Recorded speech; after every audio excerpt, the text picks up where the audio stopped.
شرط اول اینه وقتی که میخواستی گناه کنی برو در جای گناه کن که خدا تو را نبیند، به جای گناه و معصیت کن که خدا تو را نبیند. این گفت سبحان الله، آیا این امکان دارد که به جای گناه کنم که خدا نبیند؟ گفت وقتی که امکان ندارد از پدر خود میشرمی، از برادر بزرگ خود میشرمی، او خدایی که با همه عظمت و بزرگی تو را میبیند آیا نمیشرمی؟ آیا شرم نمی کنی؟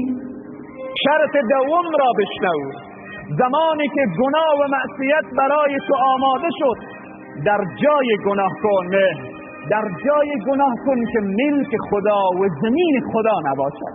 گفت سبحان الله، هر جا برم مال خدا. شرط سوم وقتی که میخواستی گناه کنی از روزی پروردگار نخور. گفت سبحان الله، هرچی من میخورم و مینوشم همه از خداست. شرط چهارم گفت زمانی که میخواستی گناه بکنی با این شرط گناه بکن یادتو بیایه که به صحرای محشر فرشتگان عذاب تو را گرفتن و به طرف جهنم میکشانند، خود را از چنگال او فرشتگان نجات بده. گفت سبحان الله، من طاقت و قوت و قدرت فرشتگان را دارم. گفت پس وقتی که قوت و قدرت فرشتگان را نداری چرا گناه میکنی؟ شرط پنجم اگر گناه میکنی این است وقتی که نامه اعمال تو را به صحرای محشر به دست تو دادن و برای تو گفتن که تو این گناه و معصیت را کردی، آنجا انکار بکن و بگو من نکردم. آنجا انکار بکن. به صحرای محشر زبان میگوید که من گناه نکردم. این زبان آماده میشه، میگه من گناه نکردم. الیوم نختم علی افواههم، در روز قیامت روزیه که بر این دهن مهر نهاده میشه.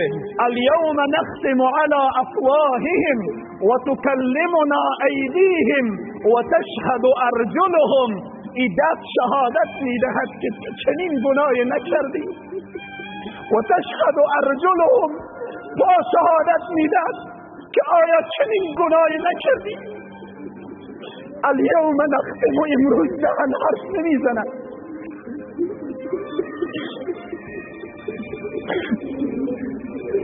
اگر میتوانی در صحرای محشر انکار کنی بگی خدایا من گناه نکردم، امروز گناه کن. قل یا عبادی الذین اسرفوا علی انفسهم لا تقنطوا من رحمت الله.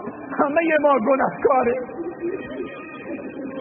نگو که من خطیبم. گناه و معصیت امروز جامعه ما، دکان ما، شهر ما، قلب ما، فامیل ما، تمام وجود ما را گرفته.